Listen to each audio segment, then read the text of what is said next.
Fala galera, estamos aqui para mais um Pod Carro e eu estou recebendo aqui um grande amigo, um cara que, posso dizer assim, que me deu uma grande força para eu correr nas categorias de carro, né? Eu saí do kart e foi a primeira categoria que eu andei realmente de verdade, foi a Copa Shell HB20. Seja bem-vindo aqui, Daniel Kellyman. Obrigado, Kleber. Obrigado pelo convite.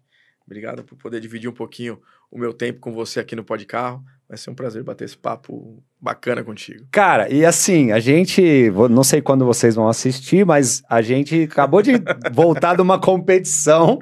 Na verdade, terminou hoje. Hoje, às 9 horas da manhã, 9h18, para ser mais preciso. Uma competição que nós fizemos no layout mais bonito da Copa Truck. E ele ganhou de mim aí na madrugada. Acordamos cedo para trabalhar, mas o homem é muito bem relacionado, conhece muita gente. E parabéns por ter levado aí. Obrigado. Teve umas horas ali que eu até acreditei. É assim, cara, eu acho que todo tipo de competição é bem-vindo, ainda mais essa. Fiquei muito feliz em poder ter disputado essa final com você. Um cara que eu conheço desde que chegou nos carros, eu também sou um cara novo nos automóveis de competição, você também. Então, eu fiquei muito feliz de poder ter disputado isso com você. Parabéns. E, obviamente, ter ganho, obviamente, é muito melhor, né? Parabéns pra você, parabéns pra Copa Truck, que teve uma ideia fantástica, que Cara, a última vez que eu vi lá, parece que tinha movimentado 1 milhão de views, uma coisa assim, que o cara tinha falado. Números absurdos, né? Absurdos, cresceu muitos seguidores. Eu cresci meus seguidores, isso foi importante. Eu também. Então, eu acho assim, tem que movimentar mesmo. E o seu caminho é muito bonito. Parabéns, não foi injusto, não. Eu tô chegando agora, esse ano vai ser mais bonito, esse ano eu devo ganhar, hein? Vou pra cima. Mas eu queria falar de carro, Daniel. Legal. Eu sei que o Daniel Kellyman é um empresário aí do ramo automobilístico, né? Se eu posso dizer assim. Eu falo automobilístico por quê? Porque é automotivo e tá no automobilismo também, né? Eu quero saber da sua história, porque assim, sempre foi carro na sua vida ou teve outra coisa? Eu quero começar antes do carro. Como é que foi? A minha vida inteira foi carro, Kleber. Sempre carro. Desde criança? Desde criança, cara, porque meu avô era sucateiro, né? De concessionária. Né? Então, meu avô recolhia as sucatas de carros, né, das concessionárias Volkswagen de São Paulo. Então, tudo que era concessionária de São Paulo, ele recolhia. Eu era muito pequeno e eu ficava com meus avós. Morei com meus avós até meus 5 anos de idade. E meu avô me chamava de peão, né? Então, eu, com 2 aninhos, 3 aninhos de idade, eu ia nas concessionárias com ele. Não tinha essa questão ainda de EPI, esses negócios, não pode, não tinha nada disso. Na nossa época era tudo permitido. Eu falei hoje num outro podcast que eu falei assim, meu pai me pôs pra trabalhar com 9 anos de idade. Hoje seria processado, mas na época... Exploração de menor, né? Mas na época, pô, eu comecei com 14, então... Então, assim, de fato, a paixão por carro, de peça, de pegar as peças ali com meu avô, e aí a gente ia, meu avô separava as peças, o que podia vender para recuperadoras de peças vendia, e o que estava muito zoado vendia para ferro velho. Então a minha vida sempre foi carro. Então, carro. Mas aí ele fazia isso e você fazia o que? Você só olhava ali naquela época? Criança, né? Criança, eu só olhava. Mas acompanhava, então sabia tudo que era peça, tudo que era, né? Peça, o que é isso? Isso aqui é um platô, um disco, um rolamento, maçaneta de que carro? Isso aqui é de um Passat, isso é de um Santana. E não sei, então, assim, então foi entrando isso, né? Desde criancinha. E as coisas foram indo. Então, assim, eu sempre fui muito apaixonado por carro, assim. Muito.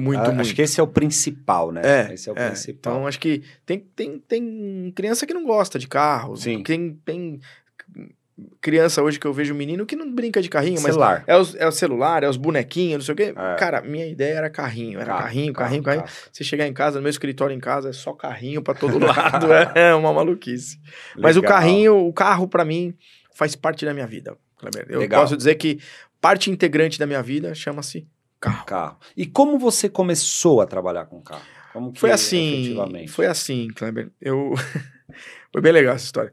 Eu comecei a trabalhar com carro porque quando eu tinha lá meus 14 anos de idade, eu comecei a trabalhar numa empresa. Ela não existe mais, mas vamos reviver a história. Alguém lembra das lojas Arapuã? Lembro. Arapuã ligadona em você. Olha o cabelinho branco. Ela não existe mais, essa empresa ela não faliu, ela fechou na década de 90. comecinho dos anos 2000 ali. Mas eu comecei a minha vida profissional lá. E eu trabalhava lá de office boy e tal, e tinha um amigo que o pai tinha uma loja. Que na realidade não era uma loja, era uma mesa de compra e venda. Só que eu adorava carro, com meu avô e tal, e eu morava no Ipiranga, e tinha Avenida Nazaré. Então eu, com 16 anos de idade, eu pegava os carros nessas lojas de final de semana, né? E ia levar na feira no domingo. Então eu pegava os carros lá, consignado, e levava na feira de domingo. Quer dizer, um menino de 17 anos de idade e tal. Então aí comecei a levar um de uma loja, aí o outro falava para levar também, chamava outro amigo, aí começou a ter momentos de levar 5, 6 carros pra feira no domingo. Então eu fazia isso também com meu pai. A gente chegava da balada, a gente saía no sábado à noite era 4 horas da manhã, a gente chegava da balada, cada um subia num carro e ia pra feira. Pro AMB. Então era um dos primeiros a chegar no AMB. Você era menor de idade? Era menor de idade. Eu também. Meu pai falava assim, e quando o dia que meu pai falou assim, leva essa moto, eu falei, pai, você tem certeza? Meu, eu lembro, que loucura, né, cara, aquela época. Ia pra feira levar a moto sem capacete. Cara, que loucura, né? Meu? Não, e a gente precisava, não era obrigado a usar cinto. Não. Kleber, eu chegava na feira... A molecada hoje não tem noção que é isso, né? Esquece. Eu chegava na feira, a gente abria a porta-mala do carro e o único vendedor era eu. Eles não eram vendedores. O único vendedor era eu. Então eles pegavam a cadeira. Só que eles ganhar comissão por ter levado o carro. Então... puxava a cadeira do porta-mala, a cadeira de praia, eles colocavam ali no AMB, ali embaixo da árvore e dormia. E eu ficava ali atendendo todos os clientes. Você ia só no AMB ou você lembra do Paz Mendonça? Lembro, tinha aqui o Paz Mendonça, mas eu ia aqui, que era mais perto. Não, eu ia, assim, 90% era no AMB. É que meu pai falava assim, não, o AMB é muito caro. Pra entrar era mais caro, mas ficou muito caro. Aí a gente ia lá, então eu chegava bem cedinho, então eu chegava muito cedo, pegava um lugar legal, mas também era um dos primeiros a sair, porque acabava vendendo meio rápido, pegava um lugar legal. Então, a hora que dava... Sabia já o esquema. A hora que dava 10h30, 11 horas, tava com os carros vendidos, voltava, né? Deixava os carros na porta da casa do meu avô, lá no Ipiranga, e na segunda de manhã, olha, ficava na rua os carros, cara. Ficava na rua. Não tinha essas coisas. Assim, os carros ficavam na rua, na frente da casa do meu avô, as chaves ficavam lá com ele. Quando dava o horário, de manhã, os lojistas da Nazaré, lá que eu ia lá, pegava os carros já vendido e o cara já tava indo lá na loja para fazer o acerto da venda do carro. No domingo mesmo? Não. Na segunda. Na segunda. Então eu voltava com os carros. Mas os caras davam um sinal para você lá? Tinha que dar, né? Dava um chequinho, né? Dava um sinalzinho. Dava um chequinho e aí resolvia com a loja. Então eu já deixava tudo no esquema com a loja, já anotava tudo, né? Naquela época a gente não tinha celular, não tinha e-mail, não tinha nada. Então eu deixava a negociação no papel, no para-brisa do carro, no painel. O cara da loja chegava, pegava o carro lá, levava e já sabia que aquela negociação estava feita. Aí ligava pro dono da loja, falava, negociei desse jeito e tal. Enfim, então assim, Foi assim que você começou. A minha vida com automóvel, como comerciante de automóvel, vamos dizer, começou desta maneira. Legal. Trabalhando desse jeito. Aí depois eu fui trabalhar em uma mesa de compra e venda de carro 0 km. E aí, acho que aí começou... Como chamava essa mesa? Disque Zero. Disque Zero. Então você queria comprar um carro zero, essa mesa vendia carro para lojistas, né? Então os lojistas das cidades, do interior de São Paulo, do interior do Brasil inteiro, sempre tinham aquelas lojas que trabalhavam também com carro 0 km. Certo. E eu era o intermediário, então eu comprava os carros das concessionárias, vendia para eles e ganhava um fizinho ali no meio. Só que vendia muito. Então a gente ganhava pouco, mas vendia em alta quantidade. A gente fazia só essa intermediaçãozinha. Entendi. E comecei a vender muito. Só que aí eu tive uma sacada, né? A sacada foi começar a trabalhar, estávamos na década de 90, e começou a entrada dos veículos importados, ali 93, 94. E aí eu falei, putz, eu quero participar desse mercado. E eu cheguei pro dono dessa mesa e falei, olha, eu quero trabalhar com importado, eu não quero mais fazer venda de Chevrolet, nem das marcas que fazia, eu vou trabalhar com importado, vou montar aqui. Ele falou, tudo bem, tá do seu critério, mas ó, se der certo, se der certo, é tudo nosso, se der errado, o problema é seu. Entendeu? Aí eu falei, tá tudo certo, mas eu quero ser exclusivo, eu não quero que os outros vendedores se interfiram nisso que eu vou me dedicar. Ele falou, tudo bem. E aí deu um puta boom, e aí comecei assim, vendo na época Hyundai, Kia, eu tava chegando no Brasil, BMW 94 com a Regina, 93 para 94. E aí foi indo. Então, começou a se vender muito carro importado na mesa. E aí, quando eu fiz o meu primeiro pé de meia, assim, aí eu consegui ganhar e como é que foi isso? Aí, a gente sabe que você é da Via Mar, Enfim, mas antes da Viamar... Então, então vou falar da minha carreira rápida aí. Isso. Aí fui pra mesa, aí comecei a comprar, ganhei uma grana legal, porque, putz, ganhava em verdinha, né? Ganhava em dólar na época. E pagava em dólar pra gente. Aí eu, putz, comecei a fazer um pé de meia legal. Legal. Minha mãe, putz, uma hora eu conto isso pra vocês em um outro podcast. Minha mãe brigou comigo e tal, e começou a confiscar meu dinheiro, né? Segurar. Falou, não, é muito dinheiro pra uma criança.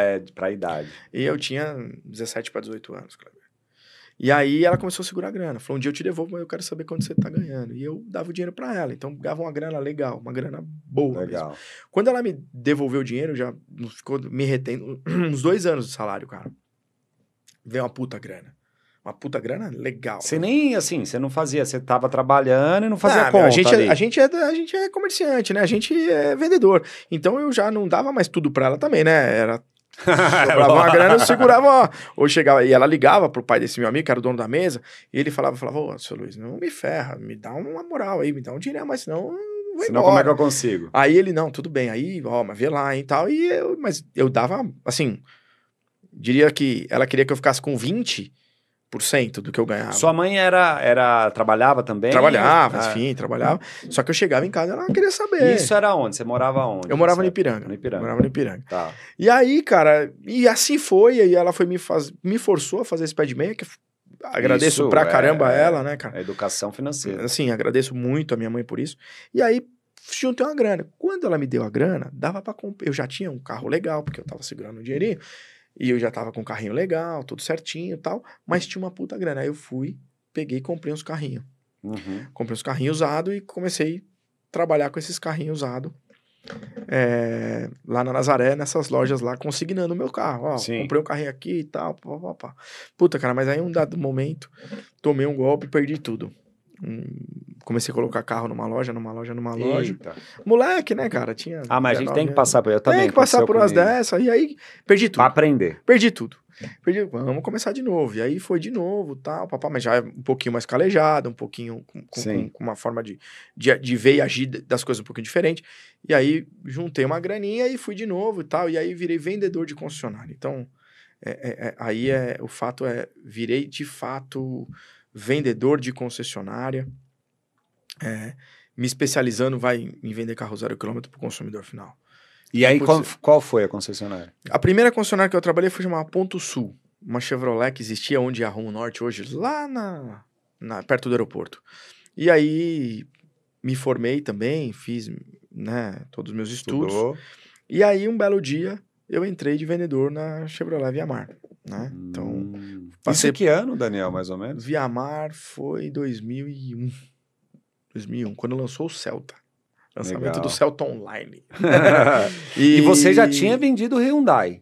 Não, ainda não. Não. Entendi. Tinha, assim, vendido na mesa ali, sabe? Um carro ou outro, tal, mas não especificamente na marca, não especificamente. Não, especificamente, mas você já tinha trabalhado com o Hyundai, já tinha vendido o Hyundai em algum momento. Sim, ali e tal, mas ali focado... só tô fazendo uma associação porque eu sei que vai pra esse lado. Vai chegar lá. E aí foi assim, e aí a gente foi e tal, eu comecei a fazer minha carreira dentro da Viamar, como vendedor, fui um bom vendedor, fui eleito o melhor vendedor da Viamar.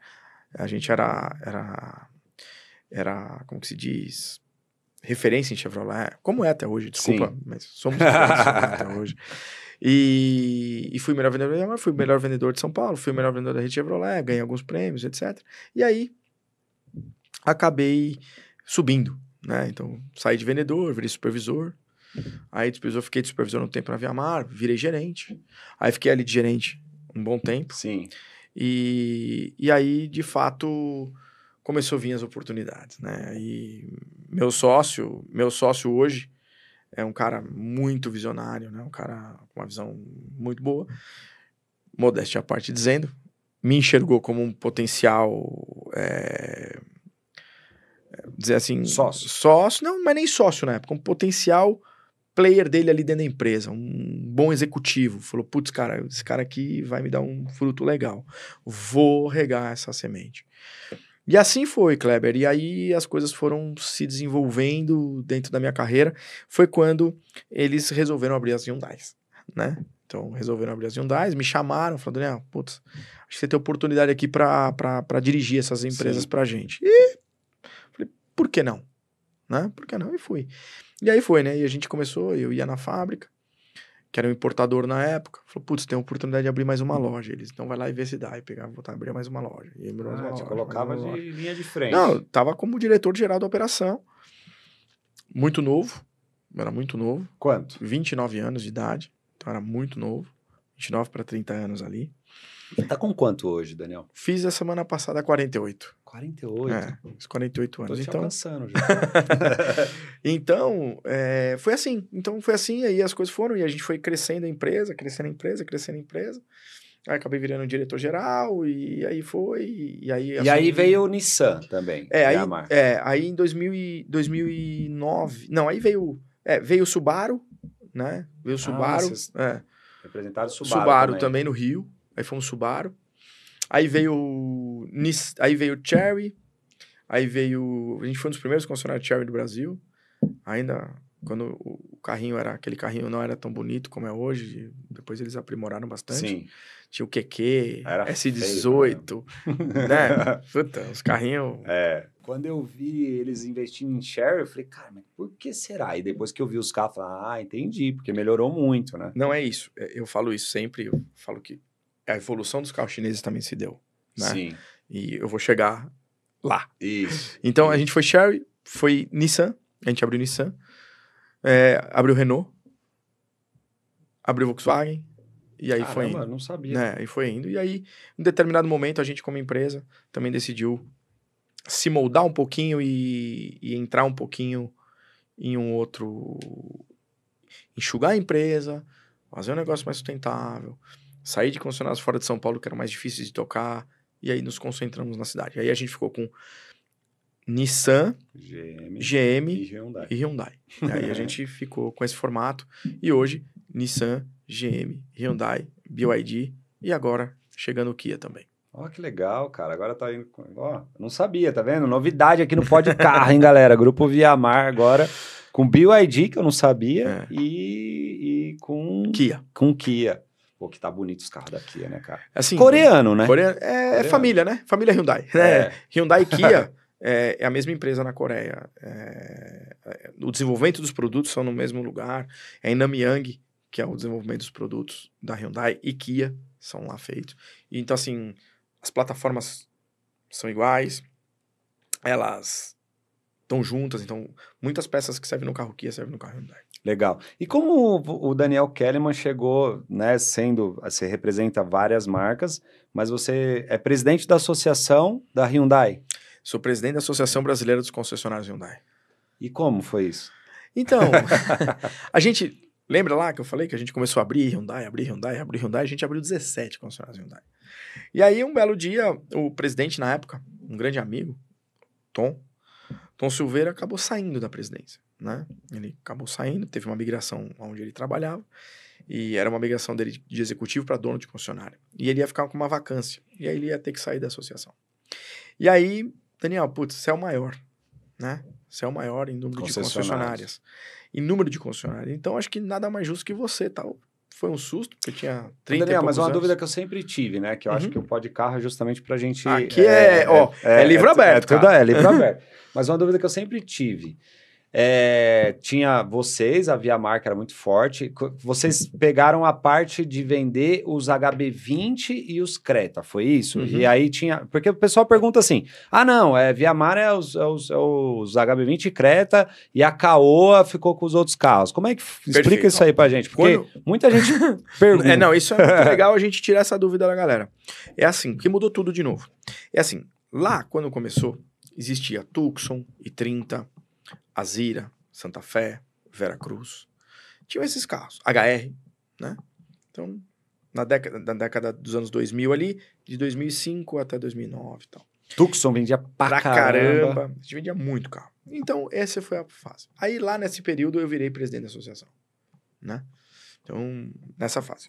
E aí, as coisas foram acontecendo, e a Hyundai montou a fábrica dela em Piracicaba para produzir o HB20 e o Creta. Ali nos meados de 2012, o concessionário tinha que optar por fazer uma opção. Ou ele ficava vendendo os importados, ou ele vendia HB20 e Creta.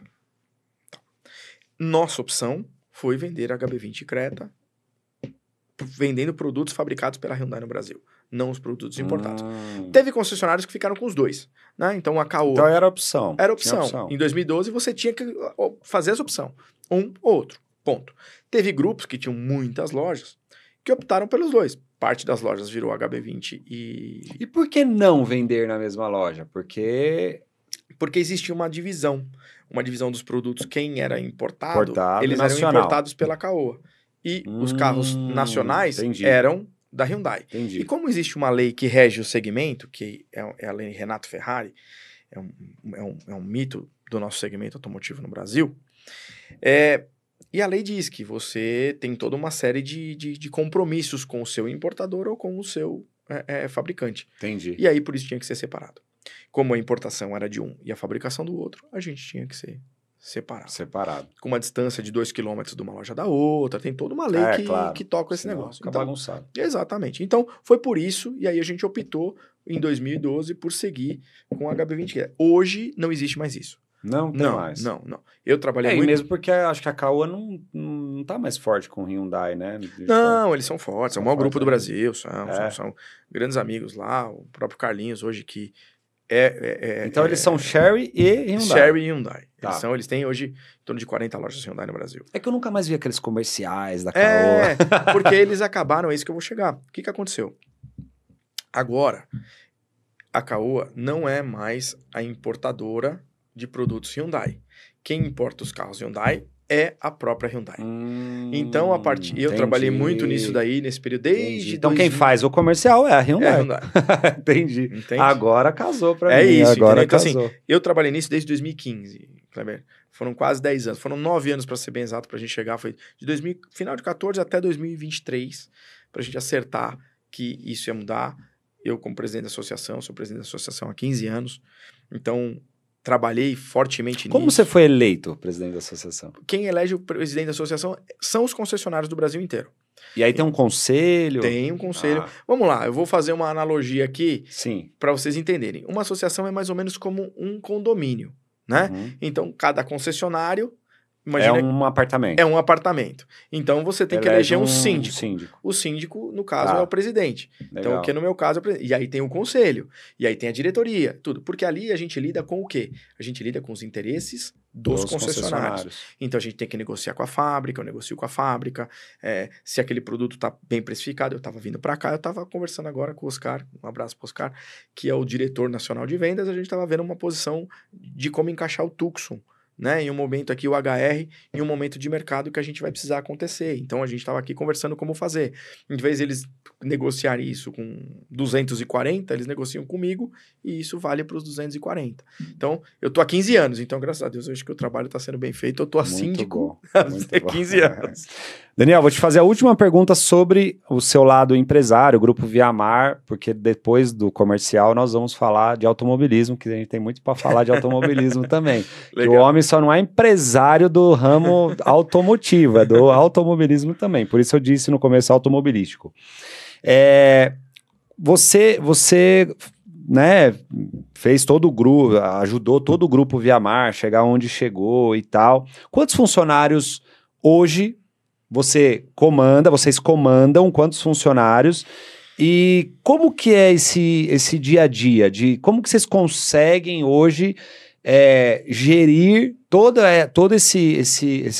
essa máquina, né, de vendas de carros num país, que a pergunta é bem complexa que eu vou fazer, essa última para você responder em 3 minutos. Num país que hoje, na minha visão, não está bem financeiramente. Não está bem, né, politicamente, financeiramente falando. Bom, primeiro que... a pergunta é bem complexa. Mas assim, essa você pegou pesado. E tem 3 minutos. Caramba! Não, coisa rápida. Assim, ó. É simples. Bom, o Grupo Viamar, eu acho que eu fui uma das peças, né? Não fui talvez a principal peça, mas eu tenho sócios que me apoiaram muito e eu apoio-os também. Então, em determinado momento me transformaram em sócio da empresa. Tive um momento que eu quase saí, eles, não sai, tava com outro desafio, e ser concessionário, eu ia montar a minha, eles, não, peraí, vamos jogar pra dentro e tal. Então, acho que eu fui uma das peças pra isso. Eu tenho uma visão muito externa, então eu sou dos sócios que tô muito na rua, tô muito em contato com as montadoras e tal. Então, trago uma visão diferente pra dentro de casa. Então, assim, hoje são mais de 1.000 colaboradores dentro do grupo, né? Todo o grupo, crescendo, graças a Deus, a gente tem um processo de crescimento, então, crescendo, adquirimos, mas nesses últimos 12 meses, adquirimos acho que 5 casas, 5 concessionárias, Nissans, BYDs, etc. Abrimos outras também. Então, isso faz com que a gente tenha plena expansão em um país difícil. Então, o nosso país é um país muito complicado. Ele está em sim, eu concordo com você, num momento complicadíssimo, com um momento político complicado, um momento econômico complicado.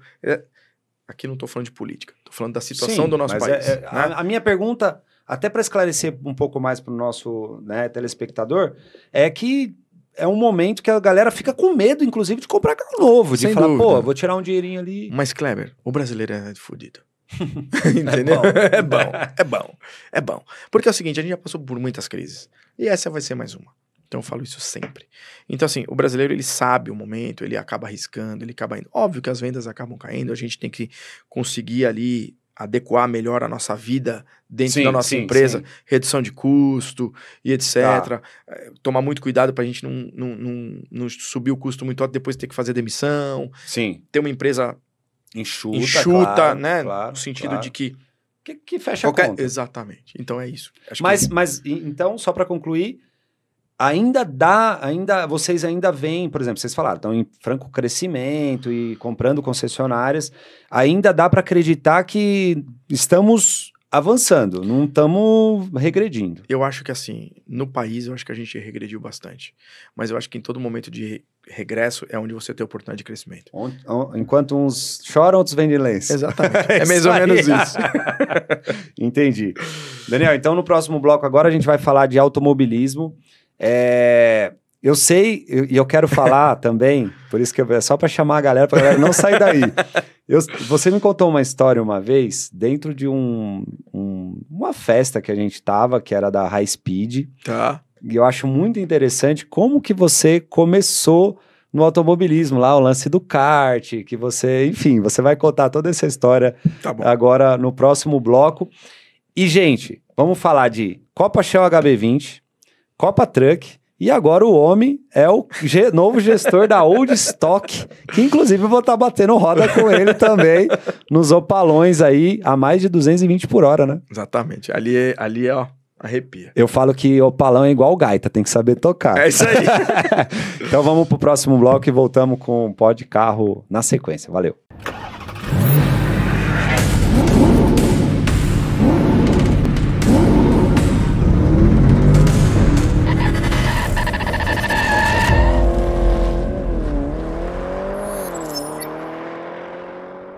Fala pessoal, estamos de volta aqui com o nosso Pod Carro, entrevistando aqui o Daniel Kelleman, um cara que é um monstro do automobilismo e do ramo automotivo, como falamos no bloco anterior, sobre as empresas aí do Daniel Kelleman. E agora nós vamos falar de automobilismo e eu quero começar te perguntando sobre uma história que uma vez você me contou num lugar aí, um lançamento que a gente tava da High Speed. E você falou de um kart que você trocou num carrinho de controle remoto, não entendi nada. Como é que foi isso? Bom, a minha história sempre gostei. Pouca gente sabe disso, viu? Vai ser legal, muita gente sabe. Não, pouca gente. É assim, bom, minha vida com uma paixão por carro vem desde criança. Como eu comentei com você no outro bloco. Eu, com 7, 8 anos de idade, minha mãe me dava dinheiro pra comprar lanche. Eu comprava figurinha da Fórmula 1, Kleber. Eu tenho até hoje os álbuns guardados, assim. Que legal. Muito legal isso, assim. Você não é um acumulador, você se considera um acumulador? Não. Eu gosto de... Às vezes eu guardo as coisas, assim. A Lu fica meio brava, às vezes, mas esse final de semana, por exemplo, deu um desapega lá em casa. Mas eu tenho. Essas coisas que me mexem um pouco comigo, eu guardei bastante esses álbuns. Eu tenho os álbuns de 87, 88, Caramba. 86, 87, 88. E de novo, alguma coisa assim. Tá lá em casa. E aí... eu sempre gostei de automobilismo, corrida, etc e tal. E aí, eu acabei comprando um carrinho de controle remoto. Lembra, sabe os carrinhos de automodelismo? Sim. E na época, nós estamos falando, cara, de... Muito tempo atrás. Muito tempo atrás. Era muito caro. Era muito caro. Era um hobby muito caro. E aí eu não queria mais, sei lá, nem lembro por quê, acho que eu tinha 2, alguma coisa assim. Sim. E um cara que trabalhava comigo falei, meu, vou te vender um carrinho de controle remoto. Falou, vem aqui que eu vou te mostrar uma coisa. Mas lá de ir embora, cadê o carrinho? Eu falei, tá no carro. Ele falou, pega lá. Não, à noite nós vamos lá em casa e você me leva o carrinho. Eu falei, tá bom, aí saímos de lá, fui seguindo ele até a casa dele. Falei, cara, é o seguinte, toma aqui o carrinho, não, me dá o carrinho e toma o kart. Eu falei, quê? É esse kart aqui. Ele pegou assim, ele e o cunhado, colocaram o kart na carroceria e falou assim, ó, leva. Em troca do carrinho. Eu falei, não, mas leva. Aí eu olhei. Falei, você nem queria, na verdade. Não, eu nem esperava. Tá bom. Pelo menos era um maior que o outro, né? Você tava levando um negócio sabe o que maior, ele falou? Né? Ele falou assim, pelo menos esse carrinho agora você vai subir nele. Esse outro aqui Não você dá, fica fora. E aí foi, Kleber. E aí foi, putz, cheguei em casa, falei, o que eu vou fazer com o kart? Não sabia nem por onde começar. Ele falou, não, eu vou te ajudar. E aí, fui pra Interlagos, ali, perto da entrada do cartódromo. Nós estamos falando de 90 e... Caramba, faz 90 tempo. e... Eu nem era nascido. Sei. Tô brincando. 96, 97. Quase 30 anos atrás, cara. 30 anos. O que aconteceu? Comprei um macacão. Ainda, nessa época, acho que o Ayrton Senna ainda andava lá. Não, já não tava. Aí, na realidade, eu falei, putz, agora eu vou virar piloto. E aí comprei um macacão da Corsa, nosso amigo Orlando. Quem diria que um dia, naquela época, ia pensar que eu ia conhecer o dono da Corsa. E o Orlando é um puta parceiro. Legal. E aí eu fui e comprei um macacão, comprei um capacete, uma sapatilha. Tenho guardado até hoje. Não sou um acumulador, mas tenho guardado até hoje. Não é. O meu macacão tá lá guardadinho. E foi assim que eu acabei entrando no automobilismo. E assim foi o kart. E aí comecei. Um dia a gente foi pra uma pista. Foi em Cubatão, era eleição, cara. Fui mandar de kart em Cubatão. Era eleição e tinha aí uma escola na frente, né? Na hora o cara da escola lá, da votação, o presidente da região lá, sei lá como chama, foi lá, a polícia foi lá e falou, pediu pra parar. Eu falei, putz, e agora? E eu já tava louco, né? Queria sair de Cubatão e fui pra Itu, cara. Caramba, pra andar. Pra andar, queria andar. Cheguei em Itu. Mas por que pra Itu, pô? Porque não tinha.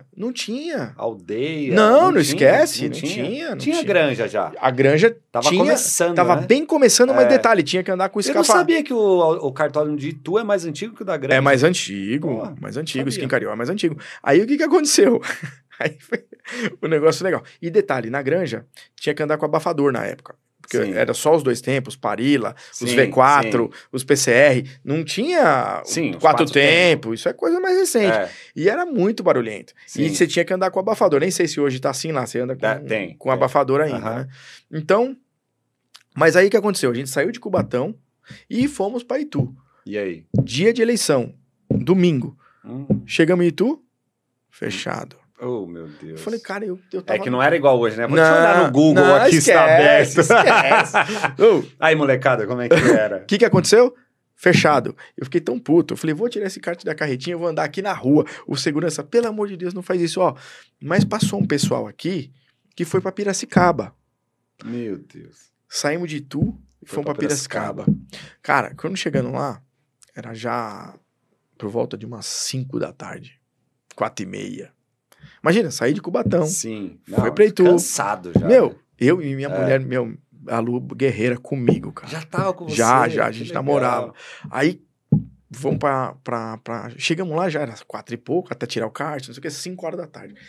O dono do cartódromo, que tava começando, o cartódromo não tava aberto ainda. Piracicaba tava abrindo, era o Gianotti, dito Gianotti.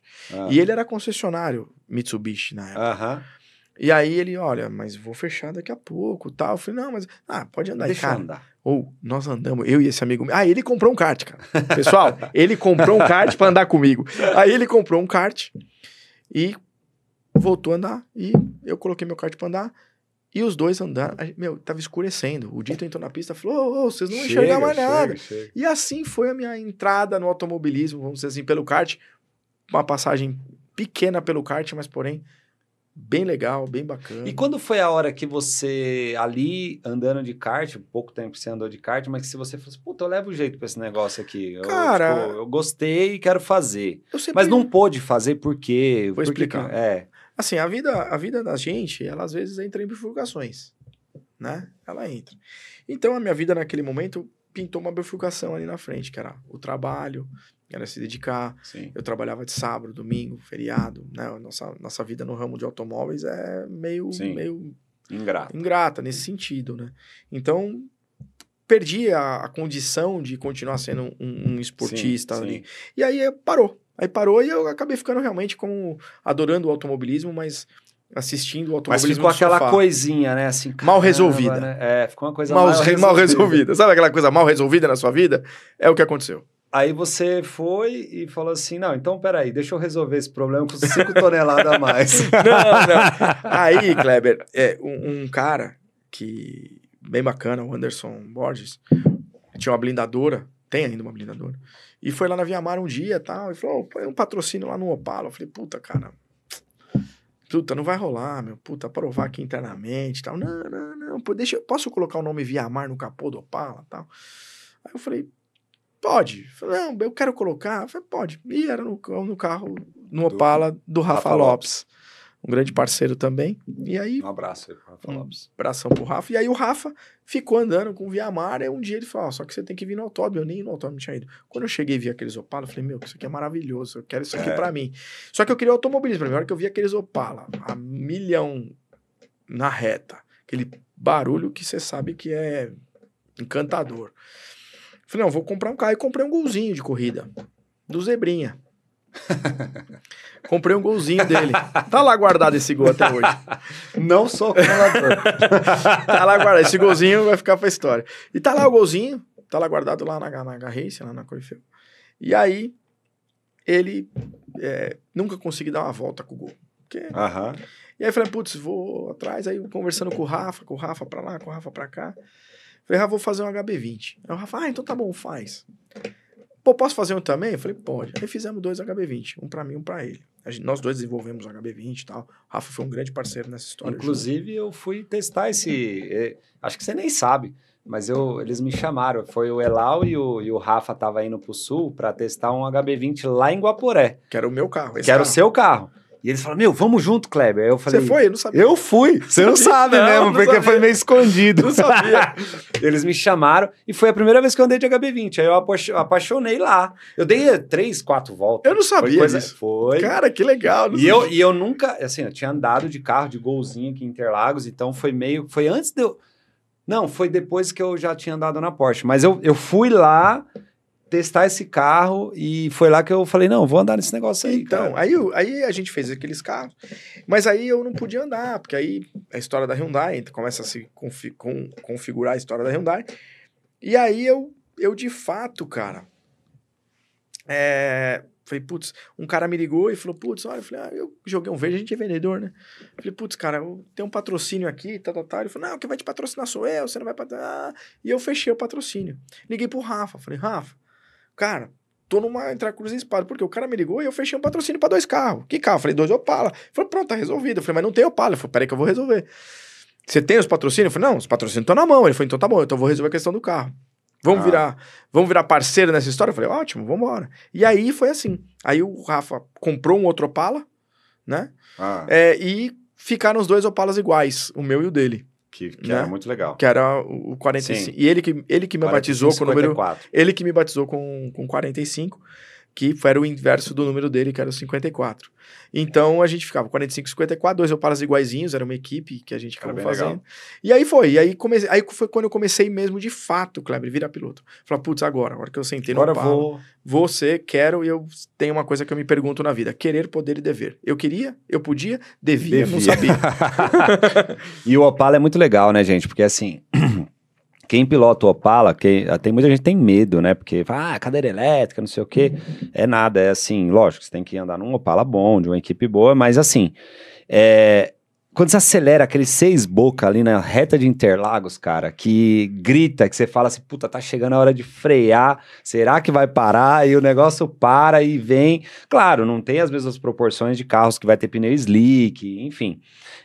Eu acho até que agora, vou falar aqui com o nosso gestor da Oldstock, a gente podia até fazer uns testes de um neovazinho, um semi-slick, alguma coisa pra gente ver o que acontece lá. Mas é muito legal, é muito legal. Você que aí pilota qualquer coisa e quer fazer uma experiência legal, quem andou pouco tempo aí que falou, cara, não sabia que era tão legal, foi o Casagrande, né? Eu vi um negócio que ele andou lá, ele falou, cara, é legal, cara, é legal, é divertido. E vários outros que andam, né? Você vê aí um dia... Pra você ter uma ideia, um dia que eu nem era piloto, nada, tava andando só de kartzinho, brincando ainda na época, eu lembro que eu cheguei em Interlagos, pra você ver como minha carreira é breve. Cheguei em Interlagos e tava Fabinho Fogaça e Djalma Fogaça disputando no final, na última volta, os dois de Opala. Então eu vi eles passando, eu cheguei e olhei assim, da arquibancada. Tava olhei, os dois assim, brigando, foi aquela corrida fatídica pra deles. caramba, meu, chegou os dois lado a lado assim, ó, eu falei, eu quero isso. Eu vou andar nesse negócio aqui. Um dia eu vou andar de Opala. Mas é muito legal e agora você tá na gestão da Woodstock, é isso? Sim. Conta aí um pouquinho pra galera, que vamos falar de Opala, depois a gente vai voltar um pouquinho na HB20, que é antes do Opala, né? Não, mas fala aí já, aproveita pra falar da Woodstock. O Opala foi antes da HB20 no sentido de entrar na categoria. Sim, de entrar no pra você. Exatamente. Né? Então, agora a gestão nova, Kleber, é olhar uma categoria que tem tudo para ser grande. Isso. Né? Então, ela tem um poder muito grande com um público específico. Público opaleiro, público do carro antigo, o público do entusiasta com automóvel, com carro clássico, etc. Então, isso é uma coisa que, para mim, foi fundamental na decisão de poder aderir à categoria. O ano passado, eu decidi, o ano retrasado, voltar a correr de Opala. Né? Porque a gente sabe, a gente corre de caminhão e também de Opala. Então, você sabe que o Opala se assemelha muito com o caminhão. Sim. E eu queria me aprimorar um pouco. E o caminhão a gente pode treinar pouco e também o custo para ser um treino de caminhão é caro. Então, eu falei, putz, eu vou no Opala, que o Opala vai me dar um pouco mais de braço, um pouco mais... Então, eu vou e construí um Opala. Modéstia à parte, construí um Opala. Bem legal. Bem bacana, bem legal. Pode ser melhor, mas bem legal. E aí, Kleber, o que aconteceu? Quando eu cheguei lá... eu recebi uma ligação de um piloto, falou, não vai ter mais a categoria esse ano, porque não tem carro, a categoria foi me dando uma minguada. Isso. E eu com o carro pronto, né? Falei, putz, não, só você para poder ajudar e tal. E aí foi quando o Solaris me chamou para ajudar na própria gestão da categoria. E aí foi o ano passado, a gente saiu tinha acho que 6 carros no grid para aquela primeira etapa. A gente adiou a primeira etapa e fizemos... Um ano aí com mais de 25 carros no grid, praticamente todas as etapas. Sim. Só que as coisas foram indo e eu fui vendo que, de fato, nada desabona a gestão do Paulo Solaris, enfim. Mas é que eu vi que para poder fazer o negócio crescer, eu ia ter que colocar dinheiro. Sim. Né? E como que eu vou colocar dinheiro num negócio que não é meu? Sim. Né? Então veio e falou, putz, então eu não vou continuar. E aí veio os pilotos pedindo, as equipes, né, me pediram muito, principalmente as equipes, me pediram bastante para poder fazer a compra da Woodstock, adquirir a categoria. E eu fiz no final do ano, você sabe muito bem como foi. Quem foi que te ligou? Quem foi que te ligou? Tal de Kleber Electric. O cara tá lá no barco. Tava em cima do barco. Eu falei, nem sei como o celular vai pegar lá, mas vou tentar ligar pra ele. Aí ele atendeu. Enfim, o Kleber foi peça importante nisso. E aí, então assim, eu tô com grandes ideias para esse ano, mas muitos pilotos me ligando, muitas equipes me ligando e tal. Algumas regras eu já tô colocando, porque é o seguinte, para uma categoria crescer, ela tem que ter regra. Para uma categoria crescer, ela tem que ter dono. Para uma categoria crescer, ela precisa de uma coisa muito importante, padronização. Ninguém põe dinheiro em nada que não tenha organização e padrão. Então, padronização dos carros. Rodas iguais, frentes iguais, acabamentos dos carros semelhantes, mesmos retrovisores, os mesmos bancos, os mesmos isso, os mesmos aquilo, blá, blá, blá, blá. Então, tudo isso eu tô padronizando. A primeira coisa é a gente padronizar os carros. Por quê? Porque senão chega um carro com um negócio assim, um carro com um negócio assado, um carro com banco desse jeito, um outro com banco outro desse jeito, começa a virar feio e você não consegue vender. Vender, que eu digo, não é vender a categoria, é vender patrocínio para Patrocínios. categoria. O cara fala, pô. Para os próprios pilotos. E aí não é corrida de old stock, fica corrida de carro velho. É isso Né? Então existe uma grande diferença em old stock, existe uma grande diferença de carro clássico. Poxa, o Paulo Louco faz um trabalho nos clássicos fantástico. Então, assim, é corrida de carro clássico. Tem cada carrinho maravilhoso, lindo, mas é carro clássico. E o Opala não pode ser corrida de carro velho. Tem que ser corrida de old stock. Clássico. Os antigos carros de Stock Car, como se iniciou. Só que assim, o mundo mudou, as regras mudaram. Hoje a gente precisa de um banco, por exemplo, com aba, por segurança. Os caras andavam com... O vidro era vidro na época. Hoje não é mais. Não dá mais. Então, não pode. Então, vamos padronizar, vamos fazer a coisa certa. Banco com proteção lateral para a cabeça. Quer dizer, cara, a gente precisa ter uma categoria padronizada para poder, obviamente, trazer uma montadora, trazer uma Chevrolet. Quem sabe um dia a gente não consegue trazer uma Chevrolet. Falar assim, olha isso aqui, olha o que vocês têm aqui na mão. Quem sabe, não sei. Se vai trazer ou não, até acho que não. Mas, de fato, não, é verdade. Mas talvez se interesse. Mas... Até vendo aqui no nosso pó de carro, né? De repente os caras vêem e falam, eu não tinha pensado nisso. É isso. Eu posso falar, Kleber? É o seguinte, as montadoras, aí, ó, você da montadora, é o seguinte, as montadoras com medo de novas montadoras, a chegada das chinesas, etc, etc, etc. Elas deixam de usar um ativo que elas têm que outras não têm. É isso aí. Por exemplo, o que é a história. Né? Elas têm uma história. É isso aí. As outras não têm. Não tem. Né? Posso falar. Carro por carro. Carro por carro.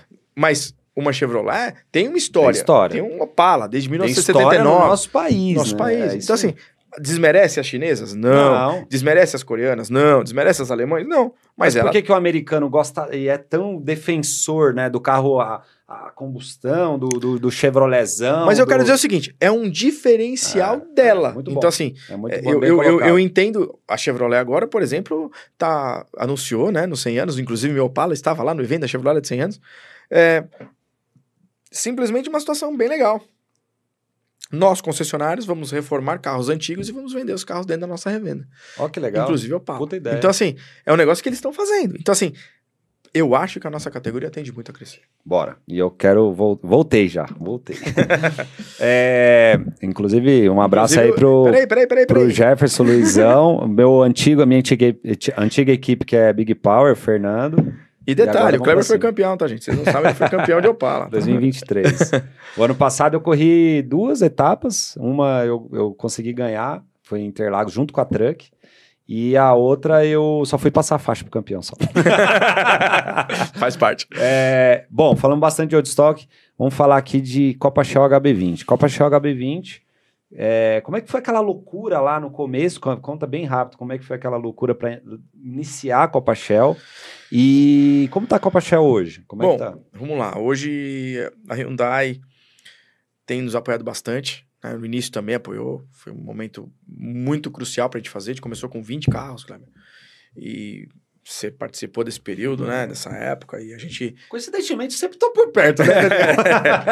E aí, de verdade, você fez uma história bem legal e trouxe muito piloto do kart pra gente. Foi muito legal isso, ficou muito bacana você vindo do kart. Trouxe a galera, o kartismo começou a ter... Você olhou para a Copa HB20. Olhou e falou, pô, se ele pode, eu também posso. Exato. E você foi um cara que veio. Você foi o primeiro kartista mesmo ali de bandeira e falou, eu sou kartista e eu tô aqui na Copa Hyundai HB20, Copa Shell HB20. Cada ano a gente vai, né? Mas então, hoje é Copa Hyundai. Hoje é Copa Hyundai HB20. Tá. Né? Então, a grande realidade foi isso. Então, a gente foi crescendo, fazendo carro, chegamos a 45, até o momento da categoria, em 2023, passar por uma segunda transformação. A gente enfrentou um grande problema, que foi a pandemia. A pandemia foi um problema para nós, né? Então, a gente ali ficou ali patinando um pouquinho, mas aí a Hyundai voltou com todo o gás, tudo. E aí, em 23, a gente fez os carros novos, aí já câmbio borboleta, já uma outra geração de carro mais novo, etc. Então, a categoria tem crescido bastante. Hoje a gente tem 90 carros dentro da empresa. Então, a H-Racing hoje detém... Entre os novos e os novos e os antigos, a H-Racing hoje tem 90 carros de corrida. Caramba. Então, um dia o Giovanni falou, eu tô achando que você... O presidente da CBA falou, eu tô achando que você é a maior empresa de corrida do mundo, porque acho que ninguém tem 90 carros de corrida. 90 carros, uma pessoa só. Exato. Quantos o Denner tem a Porsche, sabe? É que nem todos lá são dele, né? Porque é são do próprio piloto. Não, esses 992 nenhum é dele. Então, né? e agora, verdade. então assim, no nosso caso, todos os carros são da HS. Que legal, cara, que legal. E me diz uma coisa, aí a Copa Shell a Copa Hyundai agora, HB20, Copa Shell, HB20, a Shell continua com a gente. Legal. Mas a Copa Hyundai HB20 hoje, ela tem a H-Race Cup, é isso? Que corre só em Interlagos. A gente chama de HB20 Cup hoje. Tá, que corre só em Interlagos. Só Interlagos. Que é os R-Spec modelo aquele que antigo, você correu. Que eu corri, que eu gosto pra caramba. E o novo agora, câmbio borboleta e tal, que é brasileiro. Brasileiro, que corre junto com a Truck. Como é que tá hoje? A galera quer correr aí, tá no kart, quer entrar, tem vaga, como é que tá? Tem vaga ainda pra esse ano, poucas vagas, graças a Deus a gente tá com uma aderência bem legal. Uma galera do kart absurda, molecada, tem um menino de 15 anos que vai correr. Entendeu? Tirou a carteira, a CBA já permite e tal, e vai correr. Assim, uma galerinha muito legal vindo. Então tem algumas vagas, tem umas 3, 4 vagas aí que estão disponíveis. Então corre lá, galera, vai acabar. E vamos falar agora de Copa Truck. Agora vamos falar de amor. Agora vamos falar de Copa Truck, né? O cara que ganhou de mim aqui. Como é que você fez, rapaz? Cara, Kleber, eu vou te falar. No layout, mas eu dei calor nele, viu? Eu vou te falar. Eu trabalhei muito nos grupos, né, cara? Eu te mostrei aqui. Foi muito grupo, cara. Muito grupo, assim. E eu fui expulso de 3. Eu mostro aqui pra você. Os caras, porque os caras votavam, cara, e mandavam o print. E aí os caras, para de mandar o print, não precisa mandar o print, é só votar. E aí aquilo já tinha virado meio que um automático, e tava print. Eu falei, não, gente, deixa eu continuar mandando print. Putz, e o gestor do... porque vai estimulando. O que aconteceu? Cara, o cara pegou e falou assim, olha, eu tô te expulsando do grupo, daqui uma semana eu te ponho de novo. Foda. E fiquei sabendo que foi a maior votação, nós dois, essa foi a maior votação. Não foi a maior votação. Não falando com ele. Fiquei sabendo, foi bastante. Só eu tive 3.371 votos. Você teve muito mais. 3.371. E você teve muito mais, uns 5 mil. Acho que não chega a tudo isso. Era muita gente. Pra porcentagem ser o que ficou no final, quase 5 mil. Deu 60? Deve ter dado uns 5. Deu 60, 40 ali. Então, mas assim... pode ser uns 4 mil. Por aí. Tá, mas aí vamos falar agora de Copa Truck. E eu, assim, eu lembro lá, eu tava na Copa HB20, você tava iniciando na Truck, você falou assim, eu não posso correr de HB20, então pra eu estar no mesmo evento ali, vou correr de Truck. Verdade.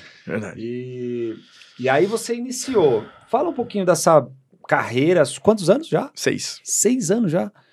Dessa carreira sua... Até chegar o dia de hoje, como que tá hoje, e aí depois nós vamos falar da sua perspectiva. Tá bom, coisa rápida. Bom, eu comecei em 2019, fui chamado pelo Renato Martins para dar umas voltas lá no... para dar umas voltas no Volkswagen lá em Cascavel. Aí fui, mas eu achei aquilo muito legal, muito bacana, o caminhão, a Débora tinha vindo, eu tava com medo do caminhão, claro. Né, o caminhão assusta, e eu com bastante receio, e eu tava correndo de Mercedes-Benz Challenge na época. É verdade. Aí eu fui, fiz umas voltas lá em Cascavel, sei lá, deu umas 5 voltas, 6 voltas, depois teve um outro treino, era um treino de quinta-feira pra novos... Primeira vez em Cascavel. Primeira vez em Cascavel. Mas de boinha ali, né, nada de virar, nada, mas pra sentir o caminhão. E aí depois à tarde tinha outro treino, aí ele mandou o periquito me buscar lá no box, falou, vem aqui, não, mas tá te esperando lá, eu falei, não, mas tem mais um treino, vem. Então quem me fez picar o bichinho do caminhão foi o Renato Martins e Débora Rodrigues. Então os dois realmente fizeram isso comigo. E aí... tá mal de padrinho.